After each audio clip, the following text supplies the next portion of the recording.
Yema munyina chemo akwa abamfa Adom TV Badwam kase so yedani ase ne nkranhyensem so anopai na ebroso so maimu nsam no kakra yensa kan anopai wutie bie na ne yetodwa wo mu bi ya wo betie nie afia no ahia achade be na wo bɔ no boa ade akɔche hampers no kwa na asanko yede mu nsam no ebebra mo na fe yakɔ Ghana fo bi nso ewo sikabotin bi a wo matwade to ho se afi won di bedi bronya no na afi wode ahye new year ni mu ye bekɔ sansem no emu MPP fo nso sre edwadifo se niema no monte so se be ya atofo nso betimi ato sansem ni nsem bi na no pay bede bro Adom kase medi afia amankwa tamaklo ko Facebook/Adom TV kase no ho Go TV 176 DSTV 280 afia ni die mutie nsam no nkyeremu sade etie afia no ahia biem nti adofo ne adofo ahia checheche ye ho ne ma hodo ema anigye eba fie nti Adom kase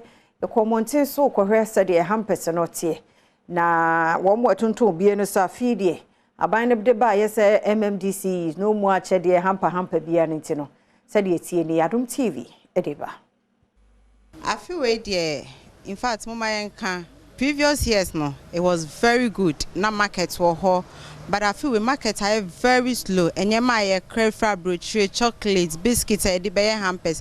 Bibia Adom. Your boxes ye order ye bibia Adom. Ti say de ka e na beto ye adwuma for na ye hampers ne so. We 3,000. We ubenya fox biscuits if ramanone. Ubenya set of glass. Very nice. Your coffee mates, your non-alcoholic, your fruit juices, your nuts. We have Baileys, we have cognac, we have vodka, we have coffee mate, we have tin, we have 1.5 liter fruit juices inside. So far, it's okay. People are still coming in, making orders. Yeah, it's good. We have hampers ranging from 100 cedis to, we can even get your hamper for 1,000 cedis. And you can customize your own hamper as well. You get rice, cornflakes, you get a lot of things. I can't mention everything, but you get a very big hamper for 1,000 cedis.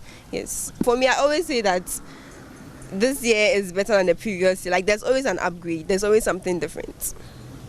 Yenguswa ngo bronya Daniel emu eniema na Ghana fo bi etwesika botin bi ato ho a wo mo edibedi bronya no Adom trotro dwumadi so yi wonso de won budget etudwa nya we die afi we bibia aboa ya din kitasika ko dudu akra we bedu wono hu dia goto na wosiga nyina asa enti di nyambe ye bia ye bedi mi wa 10 million bi da ho enti eja mi di to akukọ baako na mi to eye mo kakra to anwa na me ne mebusanfo nyina yete no ne nya yedi ensuso ne bronya se yensu yedi bia no bronya yi die ye hwe dia no mo maya na ye besi enku akukọ baako ani appoint mienu bi se nyame aboy mo ban fine pa oh mo be 200 bi a me di be sa adwuma no 200 Ghana be so akukọ baako appoint mienu se ye hwe ye be ko kura si de e ko akukọ no mo boy ye de o de ba be fro ka o in the house cry saying e be bronya no kura si o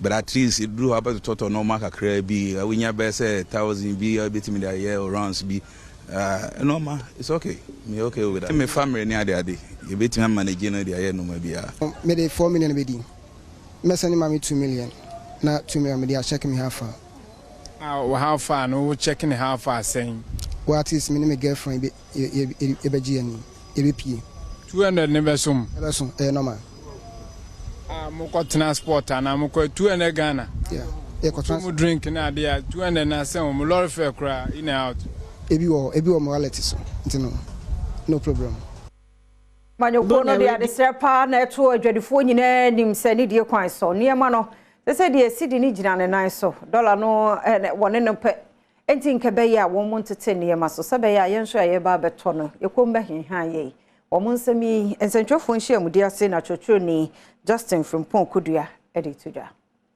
da o mampani ase nyasa ase ne se anoma a watu a waboa ma sikasem no ejina no na afiri so waboa ma petroleum prices eba from no on tokoso nembra from kwa even more na de e won wane se ye nnuamu a omo ne ye kwa kansie na se opposition party NDC for mo be kaya bra no mo den na seed na ho den ba form na afi so petroleum price boss no omo so pa ba ne pa adutwa boye enne na petrol bo aba form enne na seed na nya ho den no NDC force in Fraban aban nya hwe ebra no ma mo ye den di Fraban na no ma ba form dia in Fraban enye wonwa in NDC ye na atwum no sande no so motie etoso biem ye nyina ditum se ye hwe oman sika sema oman ho odin a na ebra yiwo ma na ho kyewum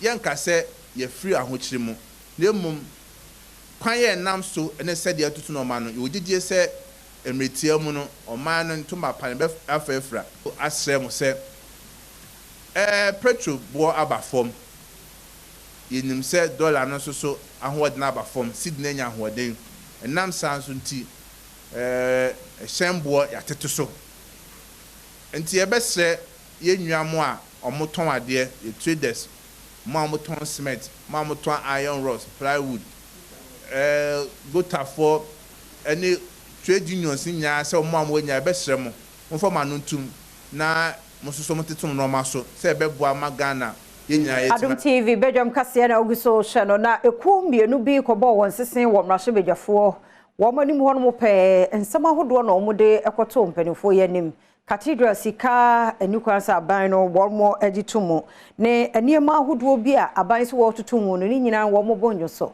Adom TV ɛtoa so wɔ magina kyɛmɛ kusun kyɛmɛ ɔkamɛkya ito okay petition about parliament kohana oni no ni gba wo magina chema na okay justice for Ghana bi achamu ni watch na kan tumu okay wana we bi few of them amlalo yin ni kwale tu ni ohaya ewo oman mu aye nyina ye bre akufado ss yesika sesi a ono ankasa wakasa 2023 nantia ni mesia for mo nye edwuma enye government ejimi mo edwuma at a time when it is only 10% of Ghanaian youth who graduate from schools that get employment. Let's say, how am I? Now we're 80 million. Now we can say, we pursue a sorry dying at Yamania. For what? Cathedral by no see a person, you see 80 million Ghana city. The building, you see that. Young penny, Sababa, yes, I did. Almost fast as can, a Tiana for any national service personnel up to now. I buy no one to win. By now, Yanni obetumi be a Sabaya, Yensika no benya no more. Yam to order Shisha would be a beba taxes a hoodoo afro be ba. The order than on so why yes, or better tomorrow. Not ranking member da finance committee no Orato force and say a new crowd the one pow. Yes, if fruit juice in electrical gadgets be electrical cigarettes. Aban no and say what the tour baba to swam so mom penny and penitena. The course from Rasabija film any. Here we are. We are introducing taxes on cigar, spirits, alcoholic beverages. We consider those things as a sin tax. So that one we do agree with government because we need to deter the youth from smoking and drinking those spirits, alcoholic beverages. And they move to fruit juice and other beverages. Mr. Speaker, so what is the point again?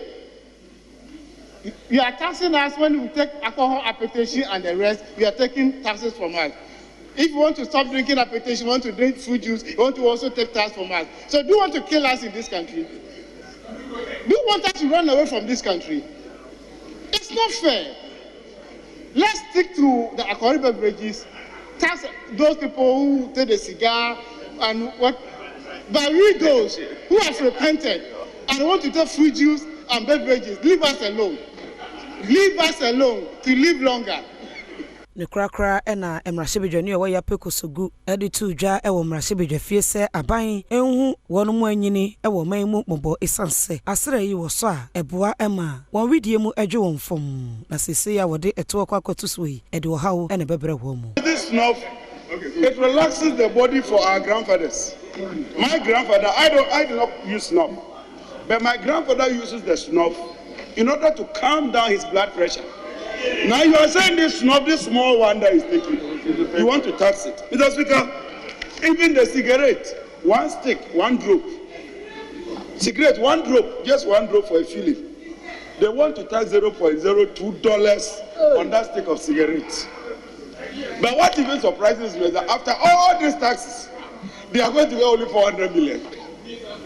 Mayentwa so na sikasemu ntoto ye Ghana Statistical Service for the atudwa say economy no wo third quarter no emu no nyame anim ne nya kono ne nya yie kura nkoyi eno so wo mabubu o man ye gina pia wo sikasemu eno de nsemi atudwa